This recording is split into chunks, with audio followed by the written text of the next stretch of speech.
Hello बच्चों, कैसे हैं? आशा करता हूं कि आप लोग ठीक हैं, स्वस्थ हैं और अपनी पढ़ाई भी नियमित रूप से कर रहे हैं।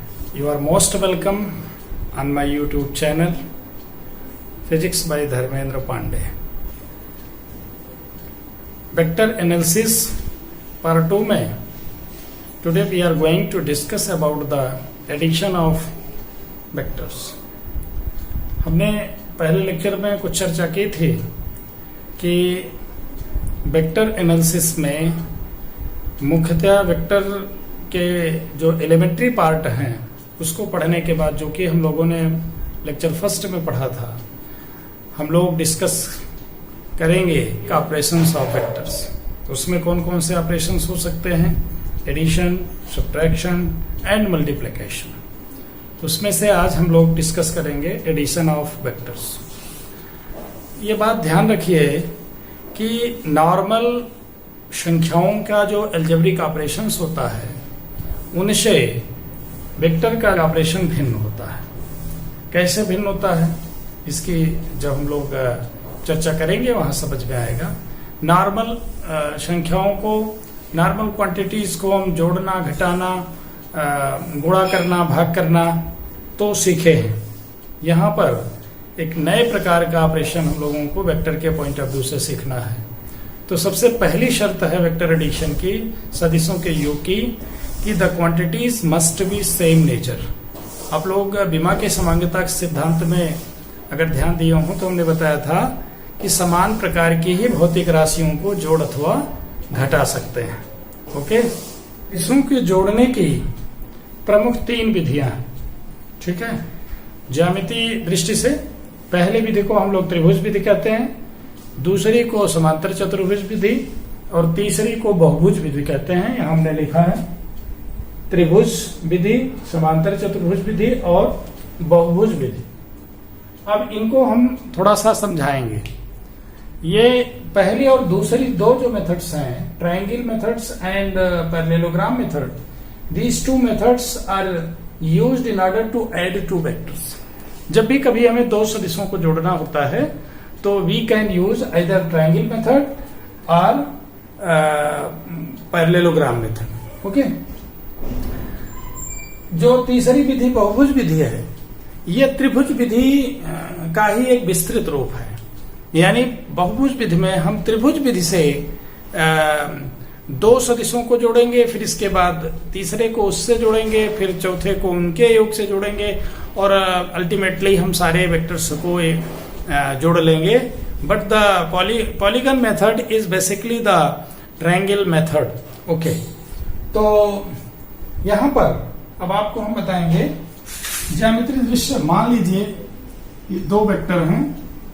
Suppose vector A is of this nature और दूसरा वेक्टर हमारा बी है जो कि इस दिशा में। अब ये 2 वेक्टर दिए गए हैं। डेफिनेटली अगर इनका हमें सम निकालना है तो ये एक ही प्रकृति के होंगे। वेलोसिटी में वेलोसिटी वेक्टर को ऐड करेंगे, फोर्स में फोर्स को ऐड करेंगे, मोमेंटम में मोमेंटम को ऐड करेंगे। तो नेचर सेम होना चाहिए, ये आवश्यक कंडीशन है। ये 2 वेक्टर दिए गए हैं और objective is to add to find the addition of these 2 vectors. तो what we will do is, सबसे पहले वेक्टर ए को ए की दिशा में जैसे है वैसे हमने क्या किया, इसको प्लॉट कर दिया। मान लीजिए वेक्टर बी है तो सबसे पहले हमने वेक्टर ए को ड्रा किया इन द सेम डायरेक्शन और ए के शीर्ष के पैरेलल हमने ड्रा कर दिया है। ये वेक्टर ठीक पैरेलल है। सपोज करिए वेक्टर बी हो गया और अंत में हमने क्या किया, ए के टेल से बी के हेड को जोड़ दिया। ए के टेल से बी के हेड को जोड़ दिया और ये वेक्टर हो गया R which is equal to vector A plus vector B. फिर से देखिए, वेक्टर ए को एज यूजुअल उसी की दिशा में, जिस दिशा में वेक्टर है उसी माप का हमने ड्रॉ किया। वेक्टर ए के हेड से वेक्टर बी का टेल जोड़ दिया और अंत में वेक्टर ए के टेल से वेक्टर बी का हेड जोड़ दिया तो कितनी, ये ट्रायंगल लाइक स्ट्रक्चर फॉर्म हो रहा, 1 2 3 साइड्स इसकी हैं। तो हम इसको ट्रायंगल मेथड इसलिए बोलते हैं क्योंकि दो वेक्टर को जोड़ करके जो तीसरा वेक्टर प्राप्त करते हैं वह एक तरह से त्रिभुज की 3 भुजाओं की आकृति बनती है, इसलिए इसको हम त्रिभुजविद कहते हैं। अब इसका जो रिजल्टेंट वेक्टर आर को हम क्या बोलते हैं, आर को हम क्या बोलते हैं, रिजल्टेंट वेक्टर, रिजल्टेंट वेक्टर यानी परिणामी सदिश, परिणामी सदिश, ओके, आर होता है। तो ये बराबर होगा vector A plus vector B, ठीक है। और इसकी दिशा वेक्टर ए से इस एंगल पर है, वेक्टर बी की दिशा वेक्टर ए से कुछ एंगल पर रही होगी, डेफिनेटली यहां से हम उसको मेजर करके इससे इसका कितना एंगल बना है इसके अनुसार इसको हम क्या करेंगे, ड्रा कर देंगे। ये तो ज्यामितीय विधि हुई। अब जितनी लंबाई ये है स्केल लेंगे और बी को माप करके बी की स्केल उसी एंगल पर ड्रा करेंगे, और जो दोनों इसका टेल और इसका हेड ज्वाइन करने के बाद जो तीसरी साइड ट्रायंगल की बन रही है उसकी लंबाई क्या होगी, सपोज करिए ओ पी क्यू। तो ओ क्यू की लंबाई वेक्टर आर यानी रिजल्टेंट वेक्टर का परिणामी का परिमाण होगी, और दिशा ओ से क्यू की तरफ किसकी होगी, रिजल्टेंट वेक्टर का डायरेक्शन होगा। सिमिलरली अब देखते हैं कि समांतर चतुर्भुज विधि पैरेललोग्राम मेथड क्या है। ओके, आई होप कि आप लोगों को ट्रायंगल मेथड समझ में आ गया होगा। अब हम चर्चा करते हैं parallelogram method. Okay, parallelogram method में क्या करना होता है, हमें इन्हीं जैसे दो सदिशों को जो हमने बनाया था, सपोज वेक्टर ए है और दूसरा वेक्टर बी है, तो हमें ए और बी को कोई इनिशियल वेक्टर के रूप में ड्रा करना है। कोई इनिशियल यानी सह प्रारंभिक, एक ही पॉइंट से दोनों को सेम डायरेक्शन में, बी को बी की दिशा में और ए को ए की दिशा में सेम कॉमन पॉइंट रहे इनका, ऐसा दोनों को हम ड्रा करते हैं ज्यामितीय दृष्टि से। कैसे ड्रा करना है, बहुत सिंपल है। वेक्टर ए की लंबाई को माप करके स्केल लिया, वेक्टर ए उतनी लंबाई में उस दिशा में हमने ड्रा किया। वेक्टर ए के, अब ध्यान रहे यहां पर हमें ए के हेड से बी का टेल नहीं जोड़ना, यहां पर हमें ए के टेल से बी का टेल उसी दिशा में जोड़ना है जिस दिशा में वेक्टर बी हमारा है। तो ये को इनिशियल हो गए यानी सह प्रारंभिक वेक्टर हो गए। अब इसको क्यों हम समांतर चतुर्भुज विधि कहते हैं, तो इनको क्या करेंगे, इन दोनों साइड्स को किसी पैरेललोग्राम की एडजेसेंट ये साइड्स डिनोट करें, इसके लिए हम इन दोनों से निर्मित एक समांतर चतुर्भुज बनाएंगे, पैरेललोग्राम ड्रा करेंगे। और पैरेललोग्राम आपको पता है समांतर चतुर्भुज में कि आमने सामने की भुजाएं क्या होती हैं, परस्पर समांतर होती हैं। तो बी के पैरेलल में एक दूसरा बी खींच दिया और ए के पैरेलल में एक दूसरा यहां से खींच दिया। तो अब इसका जो डायगोनल होगा, विकर्ण होगा, ओ से इसको ज्वाइन करेंगे। ये मान लीजिए ओ पी और ये हमारा एस है। ओके, तो जो ओ क्यू है this will represent definitely vector R which is equal to A plus B, या यहां न लिखें तो here R is equal to vector A plus vector B. Okay, vector O Q भी कह सकते हैं। तो ये जो R is equal to A plus B आया, ये पैरेललोग्राम यहां पर फॉर्म हो रहा है, इसलिए इस ज्यामितीय विधि को हम पैरेललोग्राम यानी समांतर चतुर्भुज विधि कहते हैं। तो वास्तव में पैरेललोग्राम एक ऐसी विधि है जिसमें जिन दो सदिशों को हमें जोड़ना होता है उन्हें किसी समांतर चतुर्भुज की एक ही बिंदु से ली गई दो संलग्न भुजाओं द्वारा अगर हम रिप्रेजेंट कर दें तो उसी बिंदु से खींचा गया समांतर चतुर्भुज का विकर्ण उन दोनों सदिशों के परिणामी सदिश को व्यक्त करेगा। इसे हम समांतर चतुर्भुज का नियम भी कर सकते हैं, क्योंकि एक रूल बन गया कि एक समांतर चतुर्भुज ओ पी क्यू एस को हम लें तो उसकी दो एडजेसेंट साइड यानी संलग्न भुजाएं OP और OS respectively will represent the vector A and B in magnitude and direction both, परिमाण और दिशा दोनों में यह समांतर चतुर्भुज की दो संलग्न भुजाएं निरूपित कर रहा है। तो उसी बिंदु से होकर के खींचा गया विकर्ण OQ, क्योंकि समांतर चतुर्भुज में दो विकर्ण हैं, तो उनमें से वह विकर्ण जो दोनों सदिशों के जो कि एडजेसेंट साइड को रिप्रेजेंट कर रहे हैं के कॉमन पॉइंट से होकर खींचा जाएगा, वह विकर्ण समांतर चतुर्भुज का दोनों सदिशों के रिजल्टेंट को व्यक्त करता है या करेगा। तो ये समांतर चतुर्भुज नियम भी हो गया, अभी हम आगे लिख देंगे। त्रिभुज नियम और समांतर चतुर्भुज नियम दोनों नियम हैं, पूछे मतलब इनकी जरूरत पड़ती रहती है, एक रूल बन गया एक तरह से। अच्छा, तो अब हम आगे डिस्कस करने वाले हैं बहुभुज विधि क्या है।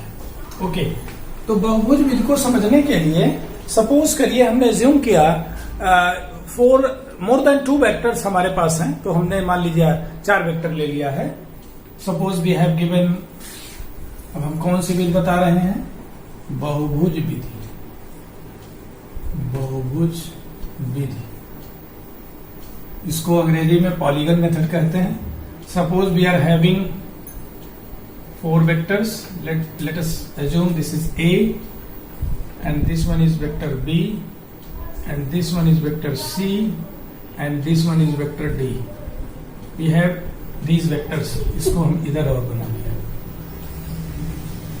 Okay, find the sum of all vectors.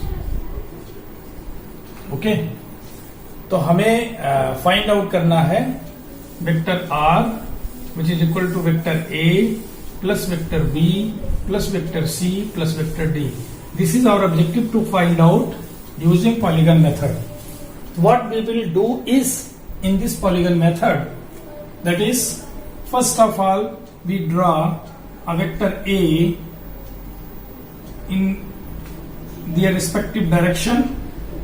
This is vector A, and again join the vector B from head of the vector A.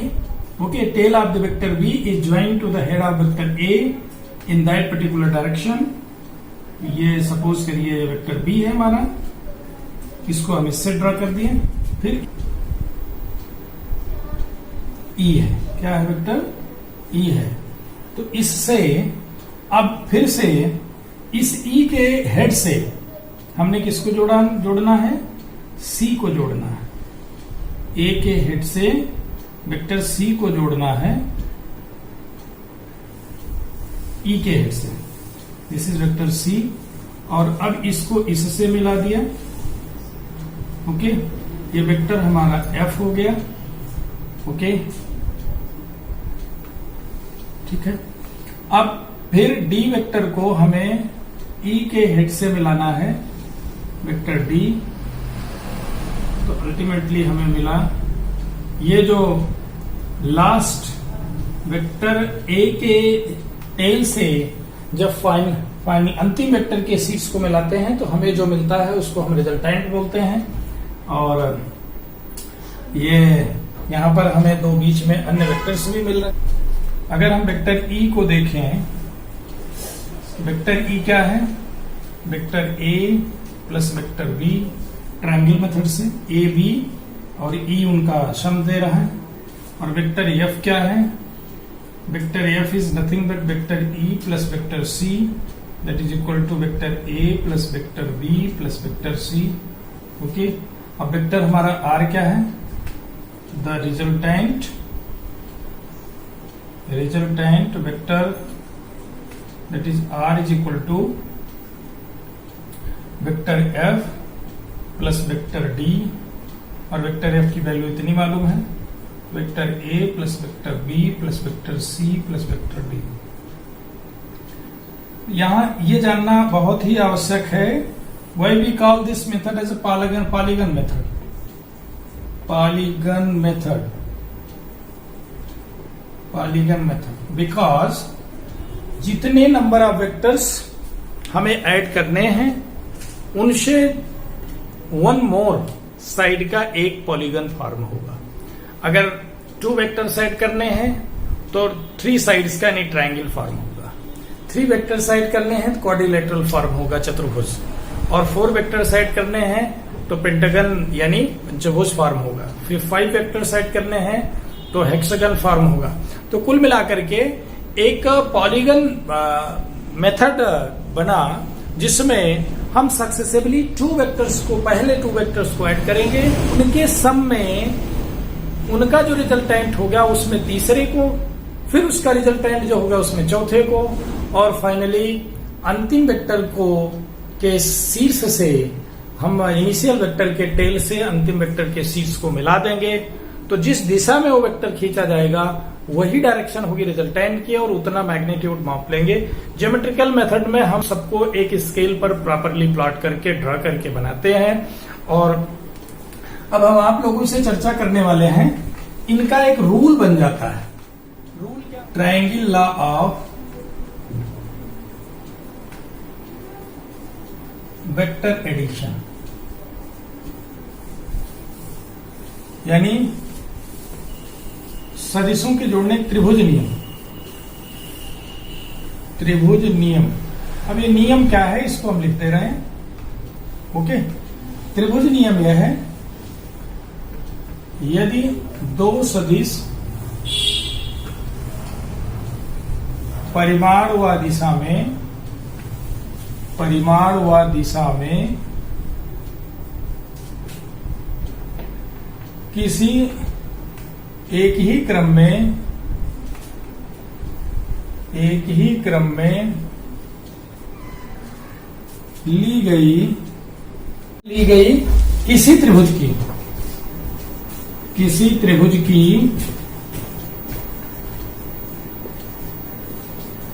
दो भुजाएं व्यक्त करें तो त्रिभुज की तीसरी भुजा विपरीत क्रम में उन सदिशों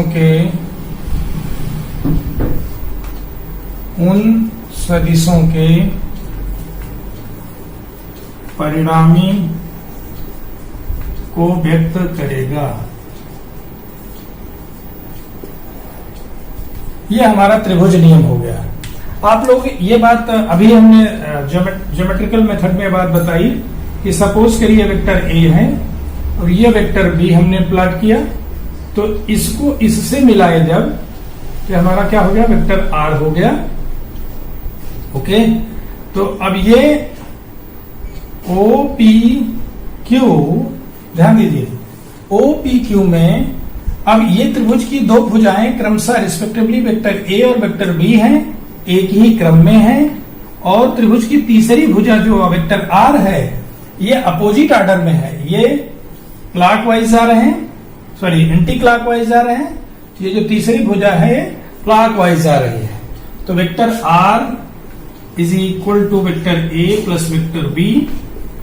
ये त्रिभुज नियम इसलिए बन गया क्योंकि त्रिभुज फॉर्म हो रहा है, और इस रूल के तहत हम रिजल्टेंट फाइंड आउट कर रहे हैं कि किसी त्रिभुज की एक ही क्रम में ली गई 2 भुजाएं परिमाण व दिशा में 2 सदिशों को व्यक्त कर रही हैं, तो उस त्रिभुज की तीसरी भुजा विपरीत क्रम में उन दोनों सदिशों के परिणामी सदिश को व्यक्त करेगी। यही त्रिभुज नियम है। ओके, अब ग्राम ऑफ वेक्टर एडिशन यानी समांतर चतुर्भुज नियम। समांतर चतुर्भुज नियम ये क्या है बच्चों? ये भी उसी बात को बता। ये हमारा वेक्टर ए है, वेक्टर बी को यहां से ऐड करके को इनिशियल वेक्टर बी यहां बना दिया, और इन दोनों का जो को इनिशियल है इससे एक पैरेललोग्राम फॉर्म किया, O P Q and yes उस पैरेललोग्राम का ये वाला जो डायगोनल है सर्टेनली वेक्टर R है, जो कि R is equal to vector A plus vector B को ही व्यक्त करेगा। अब इसको हम रूल के रूप में लिखें, यदि दो सदिश परिमाण व दिशा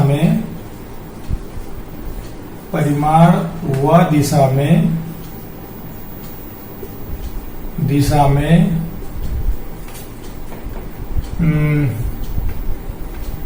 किसी समांतर चतुर्भुज की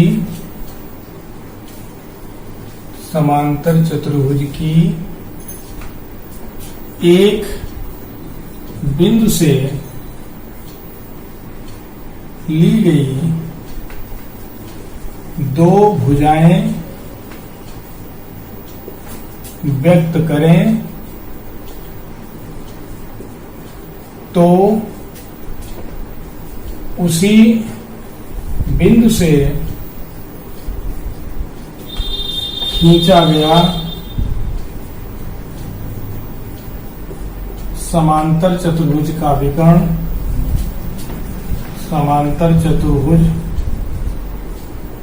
विकर्ण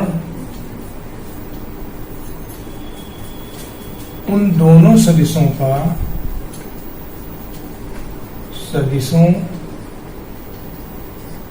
का परिणामी सदिश व्यक्त करेगा। ये बात जानेंगे। यहां पर देखिए, वेक्टर ए और vector B respectively will represent here a two adjacent side of a parallelogram OPQS at a common point at a single point O. Then the diagonal drawn from that common point, that is OQ, will represent the vector sum of these two vectors. Okay? तो ये बिल्कुल यही बात जो हमने समांतर चतुर्भुज विधि में बताई, उसको नियम बना दिया गया इसी को वर्ड्स में लिख करके। तो अगेन यहां पर हम लिख सकते हैं R जो होगा vector A plus vector B होगा, और R यहां पर क्या है, डायगोनल है। अब हम आगे जो आपको बताने वाले हैं, ये तो सभी चीजें नियम या एक तरह से कह लें कि ज्यामितीय विधि के तहत हो रही हैं। अब हम दो वेक्टर्स अगर हमें अलग अलग एंगल्स पर दिए गए हैं, विदाउट ड्रा किए, how we can calculate its a vector sum. तो इसके लिए मैथमेटिकली हम कैसे कैलकुलेट कर पाएंगे, इसके लिए हम एक फॉर्मूला डेराइव करने जा रहे हैं, और उसको हम लोग कहते हैं एनालिटिकल मेथड। ओके, चलिए भाई, एनालिटिकल मेथड क्या है?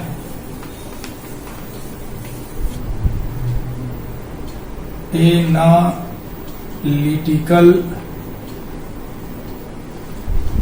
मेथड फॉर वेक्टर एडिशन, सदिशों के योग का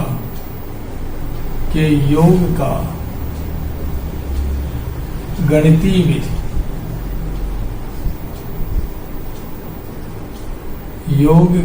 सदिशों के योग की गणितीय विधि, मैथमेटिकल फॉर्मुलेशन हम करने जा रहे हैं।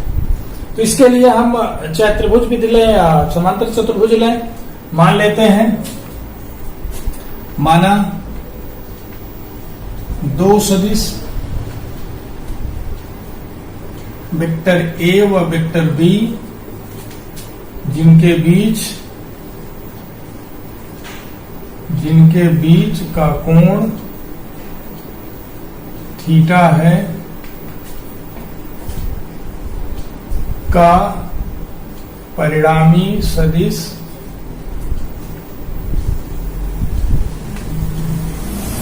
वेक्टर R है। हमें इसका परिमाण व दिशा ज्ञात करनी है। ध्यान दीजिए बच्चों, गणितीय विधि में हमें यह पता रहेगा कि दोनों वेक्टर्स कौन है, उनके बीच का एंगल क्या है, कितना है, उनके मैग्नीट्यूड इंडिविजुअल कितने हैं, तो इस आधार पर हम उनके रिजल्टेंट को फाइंड आउट कर लेंगे। ओके, तो ये कैसे संभव है, हम उन दोनों वेक्टर्स को जिनके बीच का कोण हम थीटा कह रहे हैं, let us draw here, suppose करिए this one is vector A और दूसरा वेक्टर हमारा है बी। इन दोनों के बीच का कोण कितना है, थीटा। इससे सबसे पहले हमें क्या करना है, एक समांतर चतुर्भुज बना लेना है और उस समांतर चतुर्भुज का जो विकर्ण होगा, okay, P Q and S, तो ये जो विकर्ण है ये हमारा वेक्टर आर है from the law of parallelogram. इसमें किसी कोई संदेह की कोई बात नहीं है। अब इसमें हम कुछ कंस्ट्रक्शन करेंगे बच्चों, ध्यान दीजिए। कंस्ट्रक्शन क्या करेंगे, late us draw this vector A in the forward direction, और ये वेक्टर ए और बी के बीच का एंगल थीटा है, तो ए को आगे बढ़ाएं तो उस लाइन से इसके बीच का एंगल भी थीटा होगा। क्यों, क्योंकि ये बेसिकली हमारा वेक्टर बी ही है। ओके, वेक्टर बी के पैरेलल वेक्टर बी ही है। ओके, अच्छा, अब यहां से एक नॉर्मल हम ड्रा कर देंगे, तो सपोज करिए नॉर्मल एम है, ठीक। तो अब यहां पर, ठीक, अब in right angle triangle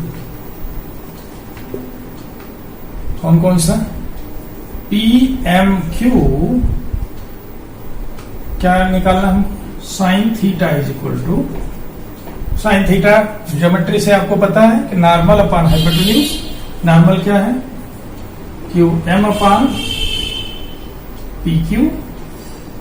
it means that P Q is equal to, हमारा क्या हो गया, पी क्यू न निकालें बल्कि क्यू एम निकाल दें, Q M is equal to P Q sine theta. Okay, और पी क्यू का मैग्नीट्यूड क्या है, बी है, Q M is equal to B sine theta. ये हमारा फर्स्ट हो गया। Similarly, what we have in the same picture, cos theta is equal to how much, Pm upon PQ. That means Pm is equal to PQ cos theta, that is equal to B cos theta. So we have two findings here. First one is Qm is equal to B sin theta and Pm is equal to B cos theta. ये first है और ये second है, ध्यान रहे, इसकी हमें जरूरत है। क्यों, क्योंकि इस राइट एंगल ट्रायंगल में ओ एम क्यू अगर हम देखें तो इस ओ एम क्यू में हमें ये पता करना है, ये हमें मालूम हो गया, ये भी नहीं मालूम है और ये पूरा नहीं मालूम है, केवल हमको मालूम है ओपी और मालूम है पी क्यू। हमें इस राइट एंगल ट्रायंगल में पाइथागोरस थ्योरम लगाने के लिए ये पूरा ओ से एम तक की दूरी मालूम होनी चाहिए और क्यू से एम तक की दूरी मालूम होनी चाहिए। क्यों, क्योंकि तभी हम कर पाएंगे। तो ओके, और अब हम पाइथागोरस थ्योरम लगाते हैं इसमें। चलो इसको हम मिटा दें या यहां लिखते हैं, यहां लिख लेते हैं। समकोण त्रिभुज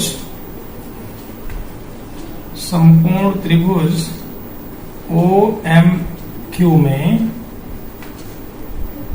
ओ Q square is equal to O M square plus Q M square. आपको कोई दिक्कत नहीं होनी चाहिए क्योंकि समकोण त्रिभुज में बेस का स्क्वायर, नॉर्मल का square is equal to hypotenuse का स्क्वायर। ये दोनों का स्क्वायर का सम विकर्ण का वर्ग इस स्क्वायर के इक्वल होता है। और यहाँ OM को हम क्या लिख सकते हैं, OP plus PM whole square plus QM को क्या लिखेंगे, QM को लिख दें, QM is equal to B sine theta, तो B sine theta whole square, और OP हमारा A है, मैग्नीट्यूड की बात करें तो A है, प्लस ये B PM क्या है, PM हमारा B cos थीटा है whole square plus B square sine square theta, तो A square plus B square cos square theta plus 2AB cos theta plus B square sine square theta. Okay, और इस OQ को हम क्या मान रहे हैं, इस OQ को we are considering OQ as a magnitude of R. OQ is equal to magnitude of vector R. तो OQ स्क्वायर क्या होगा, OQ square is equal to R square, so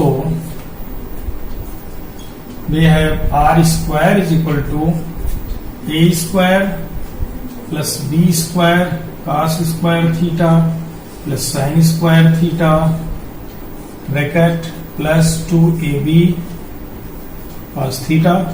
Here we can write as 1. Okay, so we have A square plus B square plus 2AB cos theta. This is very important relation, and from this relation we can write as resultant vector magnitude is nothing but A square plus B square plus 2AB cos theta. इसको हम third लिखते हैं, अगर इसके बजाय इसको लिखते हैं। एंड नेक्स्ट हमें क्या, अभी तो हमने केवल मैग्नीट्यूड इस डायगोनल का निकाला, यानी जो रिजल्टेंट वेक्टर है उसकी मैग्नीट्यूड पता हुई। अब दूसरा हमें क्या निकालना, what should be the direction of this resultant vector. तो let us assume that this OQ makes angle alpha from the direction of vector A। यहां मान लेते हैं let vector R makes angle alpha with vector A, then what we can write it as, in triangle OMQ, in triangle OMQ tan alpha can be written as equal to normal upon base, that is QM, upon base, that is OM, and what QM is, B sin theta upon A plus B cos theta. Why? Because OM is nothing but OP plus PM, and OP is what, अगर हम देखें तो इसकी value A है, आप कहीं भी लिख सकते हैं इसको एक तरह से। OM जो है हमारा वो क्या है, OP प्लस PM, और OP क्या है, magnitude of vector A, plus PM क्या है, B cos थीटा, तो A plus B cos theta tan alpha is equal to, and from this relation we can say that alpha is equal to tan inverse B sin theta upon A plus B cos theta. So these two relations, third and fourth, holds good here in case of addition of two vectors. So again let us see here, analytical method में हमें क्या करना है, सबसे पहले हम दोनों vectors को इनिशियल के रूप में प्लॉट कर दिए और उनके बीच का एंगल जितना है थीटा पे एंगल पर ही प्लॉट किया। दोनों के द्वारा निर्मित समांतर चतुर्भुज का डायगोनल जो है वो वेक्टर R है, उसकी direction from initial point two Q होगी। ओके, अब हम इसमें कंस्ट्रक्शन और करते हैं। P को OP यानी वेक्टर A को आगे प्रोसीड करते हैं उसी डायरेक्शन में, and drop a normal from point Q, और so that it makes a right angle triangle, इस समकोण त्रिभुज बन जाए। और इससे हम इस साइड को इस साइड को निकाल लेते हैं, जो कि हमारे पास QM और PM दोनों B के टर्म में आ गया, क्योंकि B साइड के पास लगे हैं। इसके बाद इस OMQ राइट एंगल ट्रायंगल को अगर हम देखें तो OQ square directly can be written as OM square plus QM square from Pythagoras प्रमेय। इसको लिख सकते हैं from Pythagoras theorem, okay, Pythagoras प्रमेय से। और इस OQ को हम क्या कहते हैं, मैग्नीट्यूड ऑफ R, तो OQ स्क्वायर को हम क्या लिखेंगे, R स्क्वायर, R स्क्वायर, इसको R स्क्वायर, इसको R स्क्वायर, या यहां तक OQ स्क्वायर लिख दीजिए, OQ स्क्वायर, OQ स्क्वायर, और यहां R स्क्वायर लिख दीजिए। तो अब हमारा R स्क्वायर इतना हो गया। अब इसमें B स्क्वायर के साथ ये चीज है, ये आपको जानते हो, cos square theta plus sin square theta की वैल्यू 1 होती है। इसमें सब्स्टिट्यूट किया तो R हमारा ये मिल गया। और अल्फा की value, alpha is the angle which decides the direction of resultant vector from vector A। ध्यान रहे, दिशा में एंगल ही महत्वपूर्ण होती है और विद रिस्पेक्ट टू B नहीं है ये alpha. Alpha is always taken with respect to A, so that is a very important. So we have a clear cut understanding of how we can calculate resultant of two vectors as far as the magnitude as well as the direction by knowing the angle between the two vectors and their magnitude. These two expressions, that is R and alpha, simultaneously gives you the information about the resultant vector, that is vector R. This is the magnitude of vector R and this is the direction of vector R with respect to A. Okay, तो ये दो जो चीजें हैं ये हमारे बहुत काम की हैं और इनको हम ऊपर लिख करके कुछ स्पेशल केस का जिक्र करेंगे। R is equal to under root A square plus B square plus 2AB cos theta, that is third, and alpha is equal to tan inverse B sin theta upon A plus B cos theta, that is fourth। ये जो दो expression हैं ये vector are हैं। और अब हम जिक्र करेंगे स्पेशल कंडीशन का, स्पेशल केस यानी विशेष स्थितियां। विशेष स्थितियां कौन कौन सी विशेष स्थितियां हो सकती हैं? Number 1, when both vectors are in the same direction, एक ही दिशा में हो, एक ही दिशा में दोनों सदिश हों, तो क्या होगा? ऐसी कंडीशन में जो थीटा है 0 होगा, एक दिश होने पे थीटा 0 हो जाएगा। तो हमारे इस एक्सप्रेशन में साइन थीटा की वैल्यू 0, cos थीटा की वैल्यू 1, और इसमें जब सब्स्टिट्यूट करेंगे तो definitely we will get R is equal to under root A square plus B square plus 2AB cos theta 1, that is equal to under root A plus B whole square, that is A plus B। तो हमारा जो resultant का magnitude है comes out to be the sum of magnitude of individual vectors. इसका example हम बताएं, suppose करिए vector A है, दूसरा वेक्टर B है और इसका रिजल्टेंट हमें निकालना है। ओके, इसका रिजल्टेंट क्या होगा? ये R होगा, जो कि मैग्नीट्यूड अगर R का हम देखें तो A प्लस B होगा। ओके, तो ये उसी दिशा में होगा। इसी तरीके से अल्फा अगर हम देखें, tan इनवर्स B गुणे 0 upon A plus B, that is tan inverse 0, that is 0 R 180। तो दिशा वही, जिस दिशा में A है उसी दिशा में हमारा रिजल्टेंट वेक्टर होगा। तो एक स्पेशल कंडीशन आपने देखा कि अगर दो सदिश परिमाण व दिशा में, परिमाण में अलग अलग हैं परंतु दिशा में भिन्न हैं, तो उनके रिजल्टेंट को फाइंड आउट करना बहुत सिंपल है। रिजल्टेंट का मैग्नीट्यूड तो उनके मैग्नीट्यूड को डायरेक्ट सम कर लेंगे और डायरेक्शन जो वेक्टर ए की रहेगी वही आर की होगी, क्योंकि ए और बी एक दिशा में है तो आर की दिशा यानी दोनों वेक्टर्स की दिशा होगी।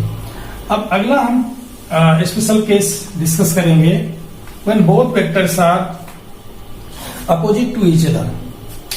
Second, if both vectors are opposite to each other, यानी जब दोनों सदिश एक दूसरे के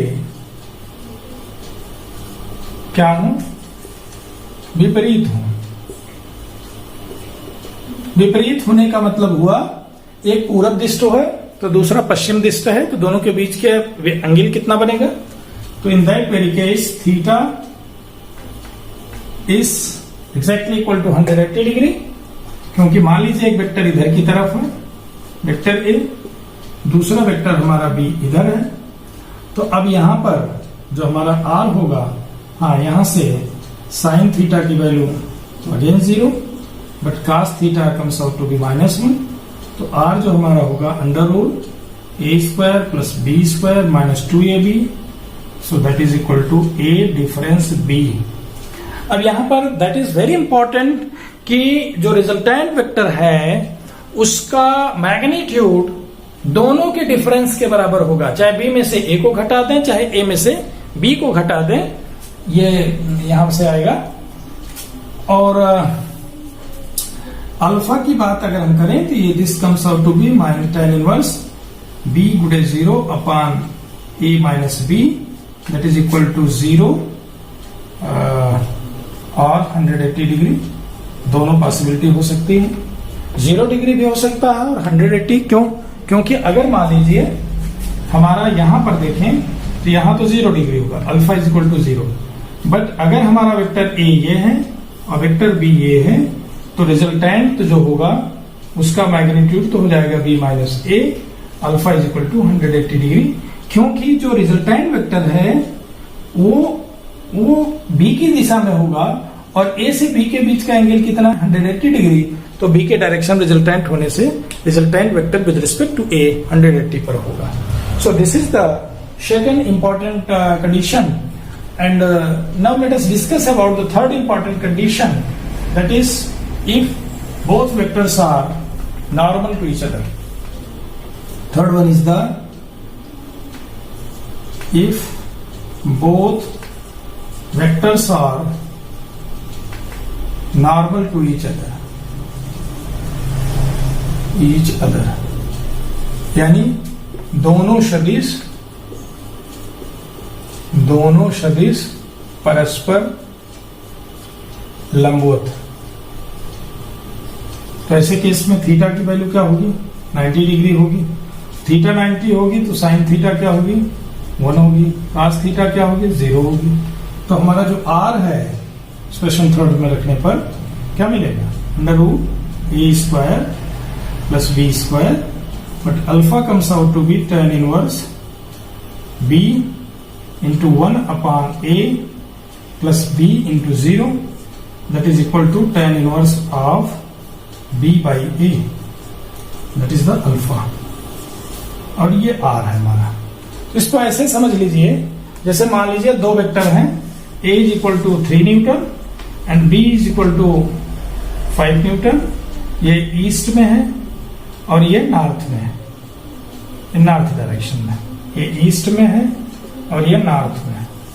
ओके, तो रिजल्टेंट जो होगा r, ये अंडर रूट 3 का स्क्वायर, ये 4 है ब्रदर, 4 का स्क्वायर दैट इज 5 न्यूटन हो गया।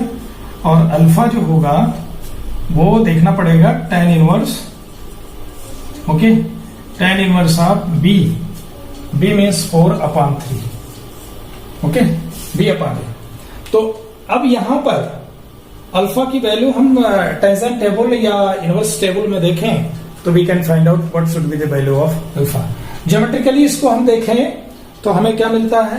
ये वेक्टर दिया गया है एक ईस्ट डायरेक्शन में यानी पूर्व दिशा में है, ये हमारा 3 न्यूटन है, और ये नॉर्थ डायरेक्शन में है तो नॉर्थ ऊपर की तरफ होगा, ये 4 न्यूटन है, और इन दोनों से अगर एक हम ड्रा करें पैरेललोग्राम, तो हमारा ये जो होगा, ये वेक्टर r है जो कि 5 न्यूटन होगा, और इसकी डायरेक्शन ये बट नेचुरल है कि ये कम है और ये ज्यादा है, तो देखेंगे 45 से कुछ ज्यादा एंगल प्रोबेबली आएगा।